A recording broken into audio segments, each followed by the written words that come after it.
warahmatullahi wabarakatuh. Perkenalkan, saya Pita Zaryati, NIP 2002 1207 2022 03 1002. Di sini saya akan wawancara terkait bela negara. Dan kali ini saya kedatangan tamu, yaitu Mas Brian Arga Galistan. Silakan Mas. Yes. Oke Mas, silahkan perkenalkan diri Anda sedetail mungkin agar teman-teman semuanya bisa tahu tentang diri Anda Mas. Baik Mas, perkenalkan nama saya Brian Arga Galistan. Saya berasal dari SMK Penerbangan Angkasa Ardia Garini Yogyakarta. Alamat saya Pangen Juru Tengah, RT 2 RW 7, Kecamatan Purworejo, Kabupaten Purworejo. Umur saya 18 tahun Mas. Oke, mantap kan, ini sekolahnya agak kemiliteran juga ternyata dia. Alhamdulillah. Udah dapat apa aja Mas selama di sana Mas? Saya di sana mendapatkan latihan dasar seperti kepemimpinan. Ya. Karena saat saya kelas 1 itu saya mengalami senioritas untuk menghormati guru, senior saya dan teman-teman yang lain. Dan saat latihan dasar itu saya diajari gimana sih mencintai tanah air, bagaimana cara membanggakan tanah air, agar saya dapat membanggakan semuanya Mas. Oke, baik, itu salah satu contoh bela negara yang telah disampaikan oleh Mas Brian ini ya. Dengar saya dapat info kalau Anda itu pernah juara silat. Bang, itu benar? Wah, yes. Pada tahun 2018 saya mengikuti pencak silat mulai dari Popda daerah, provinsi, lalu alhamdulillah saya mendapatkan juara 1 di nasional Mas. Keren ya, teman-teman semua bisa ambil yang baik-baik dari Mas Brian ini, jadikan motivasi agar teman-teman semua bisa menjadi orang baik, lebih dari Mas Brian. Ya, minimal besok bisa jadi atlet tingkat internasional, tampil di SEA Games, itu juga termasuk contoh bela negara. Nah, kali ini kan kita sedang menghadapi pandemi COVID. Saya mau tanya nih, ini kan Mas Brian kan sekolahnya agak semi militer ya. Yes. Terus belajarnya tuh seperti apa Mas sistemnya Mas? Oh, belajar di sekolah saya sistemnya itu dari masuknya itu 50% saja Mas. Ya. Kita digilir 1 minggu 50% dan 1 minggu kita 50%. Jadi jika minggu ini kita masuk, minggu depan kita libur. Lalu di tempat duduknya itu kita 1 meja 1 Mas. Ya. Dan wajib menggunakan masker dimanapun dan kapanpun berada, saat apel pembelajaran maupun apel siang Mas. Lalu saat kita ke kantin, kita tuh harus menjaga jarak minimal 1 meter Mas. Jadi yang dibuka itu hanya koperasi sekolah, lalu kantin yang biasanya ramai-ramai membuka makan itu ditutup Mas. Lalu model parkirnya kita juga seperti di jarak Mas, agar kayak pulangnya kelas 1 dulu, lalu kelas 2, lalu tingkat 3-nya kita jaga agar tidak berdesak-desakan seperti yang lainnya Mas. Lalu untuk pelatihan diksarnya kita itu tidak diadakan karena takutnya kan lagi musim pandemi seperti ini, takutnya pada satu sama lain saling tidak menjaga jarak kan Mas. Lalu saat wisuda kita memulai menggunakan drive-thru Mas modelnya. Seperti kita masuk lalu kita dicantolkan apa namanya Mas? Saya lupa. Kalung. Ya. Lalu kita foto, lalu kita diberi ijazah, lalu langsung pulang Mas. Tidak ada seperti duduk seperti wisuda pada lainnya. Ya. Ya, berarti ini ya juga termasuk contoh dari bela negara ya, karena dalam pandemi COVID itu kan kita harus saling menjaga diri kita dan orang lain. Untuk menimbulkan rasa saling menjaga diri itu ya timbul dari rasa persatuan. Rasa persatuan itu juga termasuk dari bela negara. Berikutnya saya ingin bertanya apa itu wujud perilaku bela negara dalam menghadapi pandemi Mas? Tentunya untuk saya sendiri perilaku bela negara yang saya lakukan tuh saat pandemi seperti ini saya menggunakan masker, lalu menjaga jarak satu sama lain, lalu saya mengurangi bermain lah saat malam-malam nongkrong seperti itu Mas. Menurut saya apa sih gunanya nongkrong malam-malam saat COVID seperti ini? Bukannya kita menjadi senang, malah kita menimbulkan virus COVID, kita menimbulkan kalangan COVID yang baru kan Mas di tongkrongan kita. Oleh karena itu saya mungkin mengurangi karena itu termasuk suatu rasa bela negara saya terhadap negara ini Mas. Oke, demikian perjumpaan kita kali ini. Apabila ada pertanyaan yang kurang berkenan, mohon maaf. Terima kasih. Wassalamualaikum warahmatullahi wabarakatuh.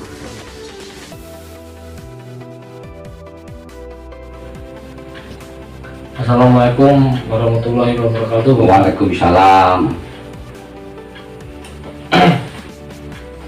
Mohon izin Bapak untuk memperkenalkan diri. Terima kasih Mas, saya akan memperkenalkan diri.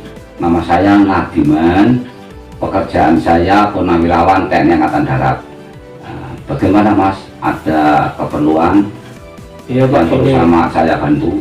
Ya Pak, mohon izin ini kami dari CPNS Kemenkumham ada pelaksanaan tugas untuk mewawancarai. Mohon izin Bapak, saya akan sedikit bertanya kepada Bapak terkait dengan materi wawasan kebangsaan. Sebelumnya saya akan membicarakan pengertian dari wawasan kebangsaan. Dapat diartikan cara pandang bangsa Indonesia mengenai diri dan lingkungan, mengutamakan kesatuan persatuan wilayah dalam penyelenggaraan kehidupan bermasyarakat, berbangsa, dan bernegara. Pertanyaan saya, apakah Bapak sebelumnya pernah belajar mengenai materi wawasan kebangsaan? Terima kasih. Kalau mengenai kaitan wawasan kebangsaan, materi tersebut Bapak sudah pernah menerima pelajaran tersebut. Dalam pengertian wawasan kebangsaan, saya akan terima adalah cara memandang dari Sabang sampai Merauke, yaitu antara suku ke suku lain menjadi satu, namanya bangsa. Dan kami artikan Mas, yaitu kumpulan beberapa manusia yang asal usulnya sama, mempunyai sifat sama, dan karakternya berbeda-beda. Maka dari itu kami sampaikan secara garis besarnya, yaitu ada 4 dasar untuk menyatukan dalam kebangsaan tersebut, yaitu yang pertama Pancasila, yang kedua Undang-Undang Dasar 1945, yang ketiga adalah Bhinneka Tunggal Ika, dan yang keempat NKRI. Baik Bapak, terima kasih. Menurut Bapak, wawasan kebangsaan yang Bapak pahami itu seperti apa? Kalau yang kami pahami menurut wawasan kebangsaan itu adalah untuk menyatukan antara satu dengan yang lain, atau dari suku satu ke suku lain, dan menyatukan ibarat kami ini dari pribadi ke orang lain bisa menjadi satu, sehingga kita pahami dengan sudut pandang saya untuk mengambil dari segi nilai-nilai Pancasila itu kurang lebihnya gitu Mas. Baik Bapak, sekarang saya akan menanyakan sesi kedua. Baik Bapak, selanjutnya kita beralih ke materi analisis isu kontemporer. Jadi isu kontemporer adalah berbagai peristiwa yang sedang banyak diperbincangkan pada saat era sekarang, seperti contohnya kasus hoax narkoba, teroris, radikal, praksiware, money laundry. Pertanyaan saya, bagaimana cara Bapak untuk kita bisa menghindari bahaya tersebut? Terima kasih Mas. Kalau dari segi pemahaman saya, pengetahuan saya di lapangan, yang paling menonjol saya ambil dari segi narkoba Mas, yang sekarang sedang gencar. Maka dari itu Bapak cuma pesan, Mas sebagai penegak, Mas sebagai tokoh pemuda, kalau bisa nanti Mas bisa mempengaruhi mereka dari segi narkoba, karena narkoba banyak yang nggak tahu singkatannya. Narkoba itu pemahaman saya singkatan daripada narkotika, psikotropika, dan bahan yang adiktif. Artinya kalau Mas sampaikan kepada rekan-rekannya, andai kata bergaul atau berteman dengan yang lain, apalagi Mas sebagai tokoh pemuda harus bisa mempengaruhi mereka agar supaya mereka tidak terjerumus. Maka dari itu kita harus bisa mencegah dengan cara menghimbau mereka, dengan cara yaitu jauhilah dari segi narkotika, contohnya dari ganja dan lain-lain. Terus psikotropika termasuk dari obat-obatan, terus dan lain-lain. Terus dari segi bahan-bahan adiktif ya, termasuk yang mengandung alkohol. Itu sekarang anak-anak kita, generasi kita banyak yang isunya terjerumus ke situ. Maka dari itu saya pesan Mas, tolong mereka dihimbau, disayangi, dicegah agar supaya mereka tidak terjerumus ke lubang tersebut. Terima kasih, kurang lebihnya itu Mas. Siap Bapak, terima kasih atas jawabannya. Selanjutnya kita akan beralih ke materi terakhir, yaitu bela negara. Baik, bela negara yang kami ketahui adalah tekad, sikap dan perilaku serta tindakan warga negara baik secara perseorangan maupun kolektif dalam menjaga kedaulatan negara. Ketahuilah wilayah dan keselamatan bangsa dan negara yang dijiwai oleh kecintaannya kepada negara kesatuan Republik Indonesia yang berdasarkan Pancasila UUD 45 dalam menjamin kelangsungan hidup bangsa Indonesia dan negara ini dari berbagai macam ancaman. Lalu pertanyaan saya adalah, apakah menurut Bapak bela negara itu penting? Nah, terima kasih. Tentang bela negara itu sangat penting, Mas. Apalagi kami sebagai purnawirawan selalu menekankan dan ngasih wawasan, ngasih masukan kepada generasi penerus kita. Bahkan anak-anak kita pun saya kasih wawasan seperti itu tentang bela negara.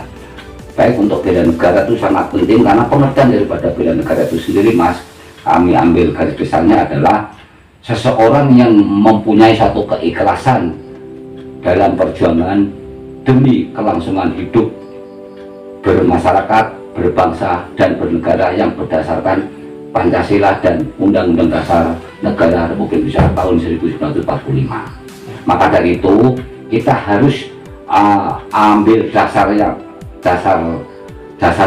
bela negara itu, kita ambil dasar yang kuat. Yang pertama yaitu tentang cinta tanah air.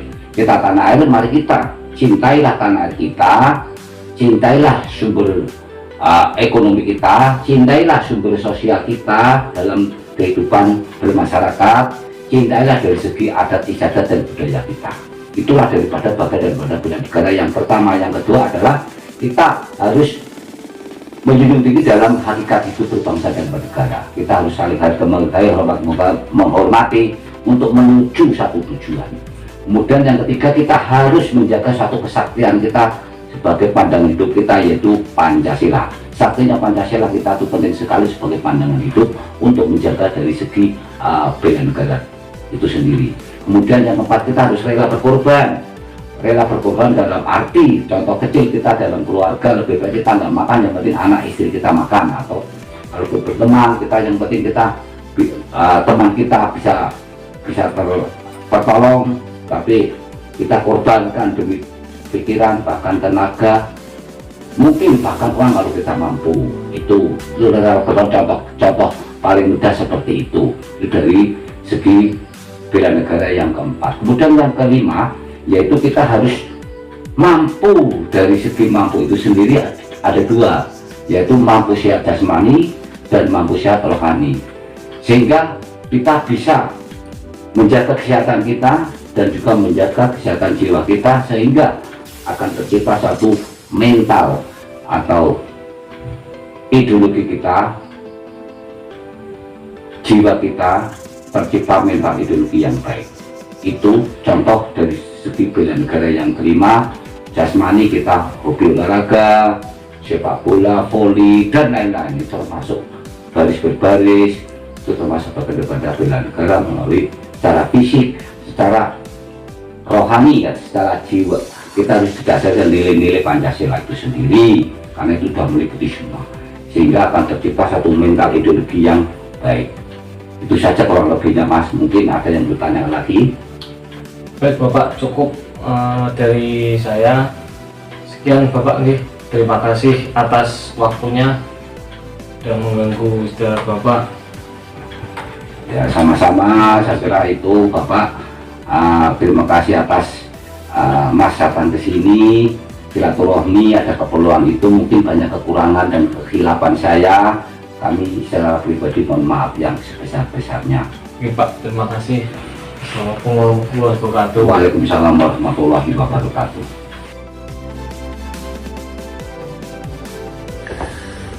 Oke, bertemu lagi dengan saya.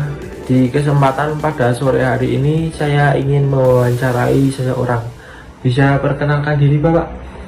Siap. Perkenalkan, nama saya Muhammad Taufik Hidayat. Profesi saya adalah seorang PNS. Umur saya 30 tahun. Di sini saya ingin bertanya tentang beberapa hal Bapak, antara lain tentang wawasan kebangsaan dan bela negara. Menurut Bapak, wawasan kebangsaan itu apa?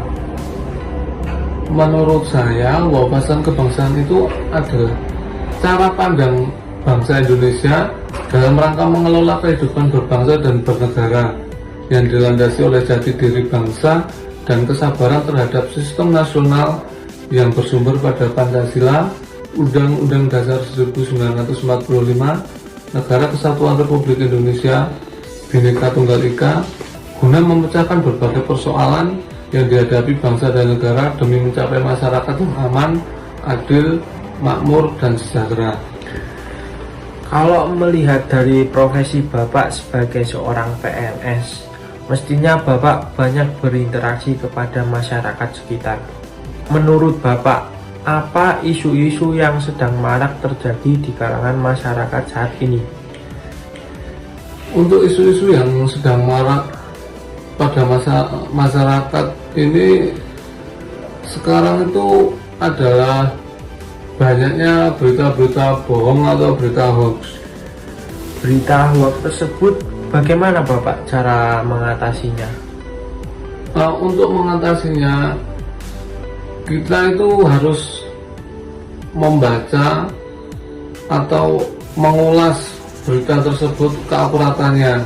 Kita juga menyebarluaskan dari berita-berita yang bersifat akurat. Oke Bapak, terima kasih atas wawancara pada sore hari ini. Semoga bertemu di lain waktu. Terima kasih.